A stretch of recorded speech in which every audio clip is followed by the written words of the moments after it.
Ils l'ont fait après Dragon Ball, Full Metal Alchemy ou encore Death Note. C'est au tour de One Piece d'avoir son live action. Et je peux vous dire qu'en vrai, les live action, c'est pas forcément une très bonne expérience. Mais là, c'est One Piece. C'est mon manga préféré, le manga le plus vendu au monde avec la barre quand même des 500 millions de tomes vendus dépassés en 2022. Alors je me suis dit, on va lui laisser sa chance. Donc pour les quelques-uns qui connaissent pas vraiment One Piece, je vais essayer de la faire assez courte, et sans spoil bien sûr. On suit les aventures de Monkey D. Luffy, c'est un jeune pirate qui rêve de devenir le roi des pirates, et de trouver le One Piece. Donc c'est le trésor laissé quelque part dans le monde par l'ancien roi des pirates, Goldie Roger. Luffy il a mangé un fruit du démon, c'est un fruit qui donne des pouvoirs et est devenu un homme élastique. Et il peut donc étirer son corps comme il veut. À l'aide de son pouvoir et des membres d'équipage qu'il va rencontrer au fur et à mesure des aventures sur les mers, il va gagner en réputation, il va devenir un vrai pirate. Je pense que j'ai fait assez simple, c'est compréhensible, et il n'y a aucun spoil. Il faut savoir que Eiichiro Oda, donc c'est le mec qui a créé One Piece, il s'est vraiment impliqué dans la création de la série. Il refusait systématiquement les scènes qu'il jugeait mauvaises, donc... En tant que bon fanboy, je crois en Oda et sa volonté de pas détruire son œuvre, alors je vais vraiment laisser la chance à la série. Est-ce que j'ai été déçu ? Bah on va essayer de répondre à cette question, je vais essayer de vous expliquer si j'ai été déçu ou pas. Dans cette série de vidéos, je vais donner mon avis en fait épisode par épisode. Avis désastreux ou génie de la critique animée, vraiment aucun des deux, mais dans tous les cas je veux bien entendre votre avis.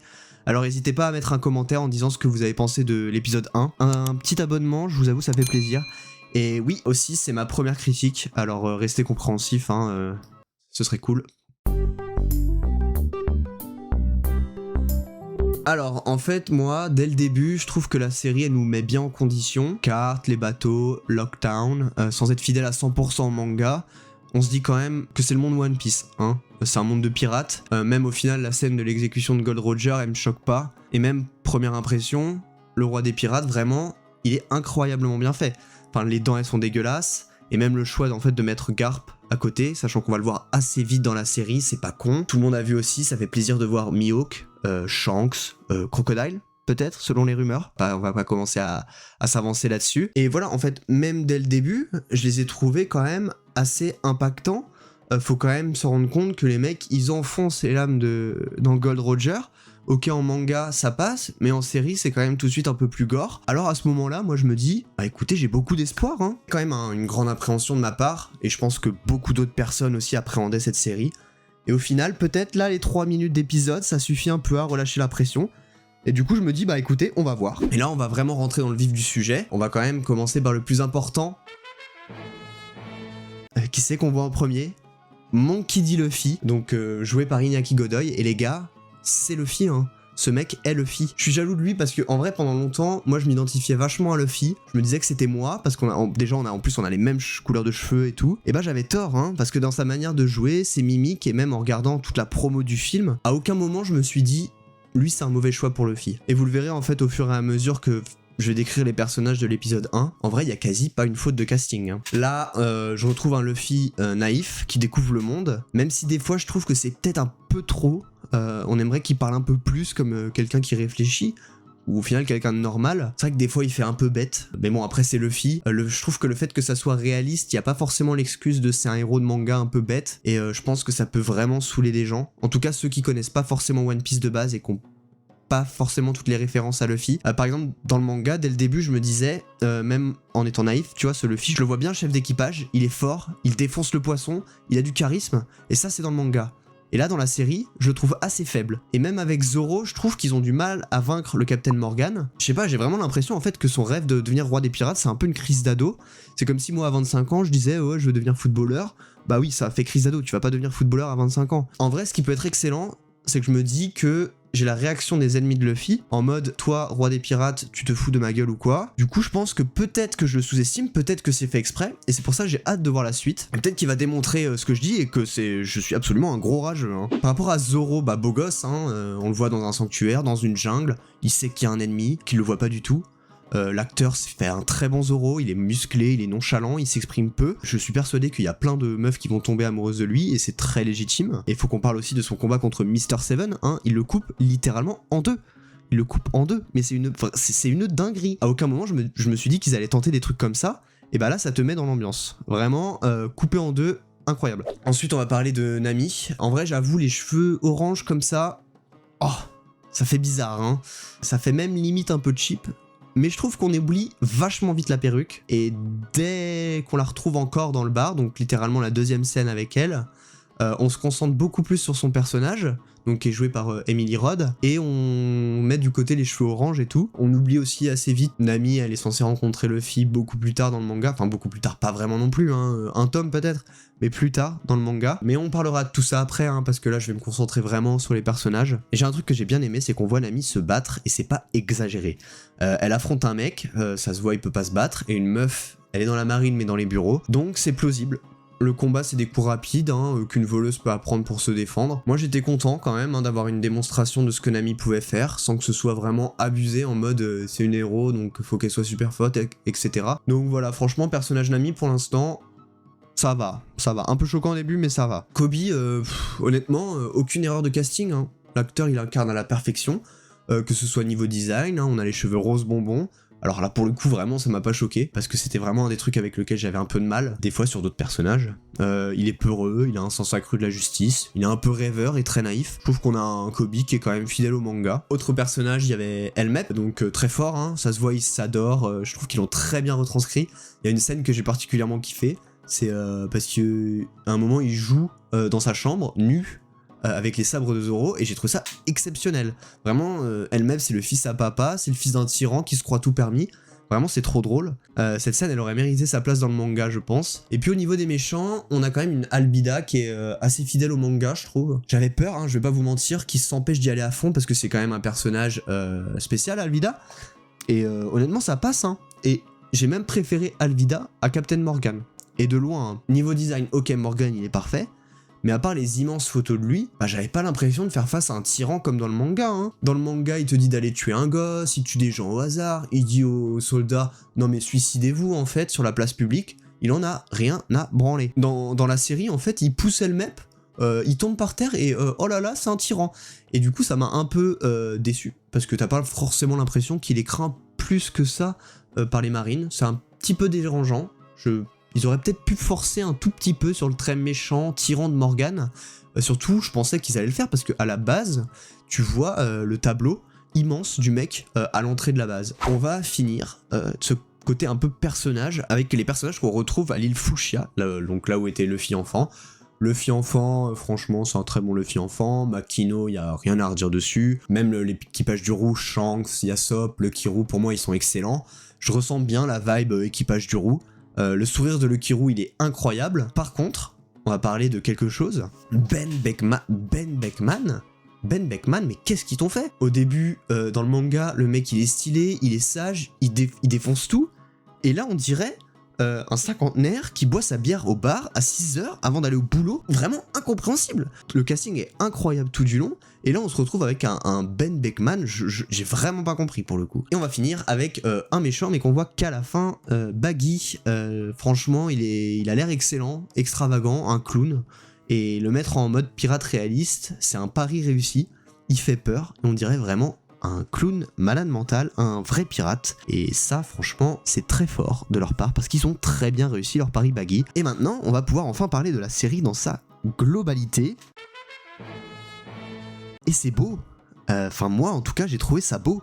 À chaque moment, en fait, je me suis dit, ok, je suis dans le monde de One Piece, c'est réaliste. Tout ce qui est flashback quand ils sont à Fuchsia, qu'il y a tout l'équipage du Roux qui débarque, ils prennent le butin. Bah, j'ai vraiment l'impression de voir des pirates le faire. Et ça me donne envie d'être avec eux. On va encore continuer à parler des flashbacks. Dans le bar, l'ambiance One Piece, elle est respectée, je trouve. Je trouve qu'ils ont bien collé le manga à la série et ça marche très bien. Bon, il y a certains endroits qui sont pas forcément fidèles à 100%, où il y en a d'autres qui apparaissent pas dans le manga. Enfin, je trouve pas qu'il y ait forcément de faux pas au niveau du design en général.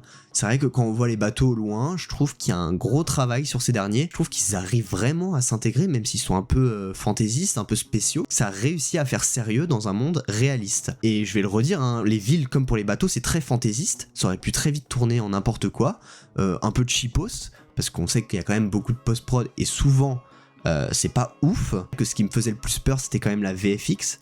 Je sais que Netflix a mis des millions et des millions dans la production, hein, mais ça n'empêche quand même pas des productions à plusieurs millions d'avoir des effets spéciaux de merde. En fait, l'histoire, elle repose surtout sur le fait que Luffy soit élastique, mais ça passe bien, pari réussi, encore une fois. Après, je vais pas mentir, les VFX sont très bien, mais les combats de l'épisode 1, ils sont éclatés par contre.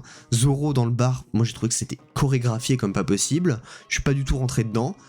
Pareil pour Morgan. À la limite, il y avait vraiment contre Alvida qui n'était pas vraiment un combat, c'est ça qui m'a le moins choqué. Mais voilà, en tout cas, je trouve que tout ce qui est l'univers One Piece est bien respecté. Ils ont bien réussi à recréer le monde de One Piece. Les musiques, c'est des musiques de pirates. On a même le petit Binks no Sake au début qui est incroyable. Et voilà, après parlons musique, une seule question. Il est où le We Are ? Il est où le générique de mon enfance ? Il est où le générique We Are ? Je suis désolé, mais c'est une dinguerie de faire ça. C'est une dinguerie de faire One Piece et de ne pas intégrer le générique culte de One Piece. Enfin, je sais pas ce que vous en pensez. N'hésitez pas à me le dire dans les commentaires parce que peut-être qu'il y a que moi qui pense ça. Mais pendant tout l'épisode, j'ai attendu l'opening et il n'est jamais arrivé. Alors autant je déteste les openings et les intros dans les autres séries que je passe à chaque fois, et la seule fois où je veux voir une intro, ils mettent pas d'intro. Petite dédicace quand même, gros pouce levé pour les Denden Mushi. On voit celui de Garp à la fin, et franchement il est dégueulasse, il est horrible, il est incroyable, je l'aime trop, vraiment, ils l'ont trop bien fait. J'étais choqué, franchement, Denden Mushi, incroyable. Vous verrez, enfin vous avez sûrement vu, je pense que vous pensez comme moi, trop bien le design, trop bien. Et voilà, donc on finit tout ça, on va enfin passer à la partie la plus intéressante pour moi, c'est l'histoire en elle-même. On va pas se mentir, il y a des libertés qui sont prises, et c'est pas mauvais. Par exemple dans le manga, c'est vrai qu'on commence par Luffy qui est petit, et dans la série, c'est des séries de flashbacks qui accompagnent en fait le début de l'histoire, qu'on voit au fur et à mesure. Et moi je trouve que ça passe bien, je trouve que c'était pas mal de pas forcément mettre tous les flashbacks au début. Ça permet un petit peu d'appuyer la présentation de Luffy. En parlant du flashback, j'ai eu un tout petit problème avec la façon dont ils ont fait jouer la scène où Luffy mange le fruit du démon. La manière dont il trouve le fruit, pour moi ça va, et même c'est expliqué après plus tard, on verra bien. Mais je trouve que la réaction de Shanks était pas ouf. En fait dans le manga c'est super drôle, il y a une exagération de fou, il y a les bouches qui descendent jusqu'au sol. Après je sais que c'est pas possible de faire ça en vrai, mais ils auraient quand même peut-être un peu plus appuyé le côté dramatique en rendant ça un tout petit peu drôle. Mais là franchement Shanks il dit mais qu'est-ce que tu as fait ? Enfin ça va, c'est pas grave frère, drama queen à fond, enfin bref, c'est pas très grave. Franchement c'est dommage, dans le manga c'est pas tourné de manière si grave que ça. Mais bon, c'était encore un petit truc de côté. On a aussi une nouvelle partie de l'histoire où ils ont intégré Mr. Seven au début avec Zoro. Ils l'ont fait combattre avec Mr. Seven, une scène qui n'existe pas dans le manga. Moi je trouve que ça passe plutôt pas mal, sachant que dans le manga, cette scène elle est expliquée par Zoro plus tard. C'est vrai que par rapport à Zoro, j'aurais peut-être aimé qu'il décrive un tout petit peu plus Zoro avant de le rencontrer, pour vraiment le faire passer pour un démon, comme ils le font dans le manga où Kobe il est terrorisé à l'idée de rencontrer Zoro. C'est bien amené de le faire se battre devant Luffy dans le bar. J'aime aussi pas mal le fait qu'ils introduisent Nami assez vite. Le problème que j'ai, c'est que je trouve que elle et Luffy sont quand même un tout petit peu trop proches au début, et ça enlève un peu le charme de voleuse qui trahit. Après par rapport à ça, je me dis ça se trouve, c'est juste que je tombe dans le piège aussi, parce que je pars du postulat que je sais que Nami est un peu bizarre, mais pour quelqu'un qui connaît pas forcément la série, c'est peut-être en fait un bon moyen de s'attacher assez vite à Nami en pensant qu'elle a peut-être du bon, du moins au début. Je réfléchis toujours, mais après pour le moment c'était vraiment chercher la petite bête, enfin juste vraiment de mon ressenti au moment où j'ai vu les images. Et encore une fois, je serais vraiment chaud pour que des gens ils me donnent leur avis sur toutes les scènes. Ça peut nous permettre d'échanger dans les commentaires, ça peut être grave cool de débattre de tout ça. Et voilà, ça peut être grave sympa. Donc n'hésitez pas vraiment dans les commentaires, moi je vais vraiment essayer de répondre à tout. Le plus gros problème de cet épisode vis-à-vis de l'histoire, c'est le combat face à Morgan. Comment ça, il l'affronte à deux, en fait ? Comment ça, Luffy, il a besoin de Zoro pour affronter Morgan ? Trouver ça où, en fait ? Et moi j'ai trouvé ça dommage, parce qu'ils auraient pu profiter de l'épisode 1 pour montrer que Luffy il est fort. À aucun moment dans le manga il a du mal contre Morgan, et dans le manga c'est carrément mieux. Certes, c'est Zoro qui porte le coup fatal dans le manga, mais c'est juste parce que Luffy en avait rien à faire, il était distrait par autre chose, mais il a éclaté Morgan. Et ça je l'ai pas retrouvé dans la série, et c'était dommage parce que dès le début on voit que Luffy est très fort. Sinon l'histoire se regardait vachement bien. J'ai pas vu l'heure passer, c'est très agréable à regarder. À part ces quelques problèmes, c'est sûr, ça peut pas être parfait. Et c'est souvent des problèmes que seule une personne connaissant et lisant One Piece à la base peut voir. Tout est bon, Moi je trouve enfin je pense en tout cas, qu'une personne qui connaît pas forcément One Piece de base, elle verra aucun inconvénient à ce que je viens de dire. Là-dessus, ils ont vraiment fait du bon boulot, hein, on peut pas dire le contraire. Ce sont des choix qui ont été pris, des libertés, et ça concorde pour moi dans tout l'épisode. Mon opinion personnelle du premier épisode, il conclut l'attente dans l'angoisse, et il nous libère de tout ça. En plus, j'ai vraiment l'impression que les gens, ils ont bien kiffé le premier épisode, que ce soit l'histoire, le design, et moi pour le moment, j'aime bien. Bon, c'est sûr que ça fait bizarre hein, de voir One Piece en live action, et je sais pas si je peux m'y habituer, mais je pense vraiment que ça peut être un très bon moyen pour les gens qui regardent pas forcément les mangas de découvrir One Piece et même le monde des animés en général, et c'est pour ça que je vais donner une note de 7 sur 10 à ce premier épisode. J'espère juste que dans l'épisode 2, on aura un épisode où Luffy fait quand même beaucoup plus capitaine et on a l'impression qu'il est quand même beaucoup plus fort. Voilà, donc c'était ma petite critique. Merci d'avoir regardé la vidéo. Si jamais vous voulez donner votre avis, encore une fois, n'hésitez pas à commenter. Donc voilà, j'espère que pour une première critique, ça allait, ça vous a plu. Je vous avoue que des fois, j'avais l'impression de m'embrouiller un peu dans mes idées parce que j'avais plein de choses à dire sur cet épisode. On va se retrouver pour l'épisode 2. Non, pas 3. Pour l'épisode 2. En tout cas, regardez One Piece. Et si vous avez déjà regardé One Piece, vous avez bien fait.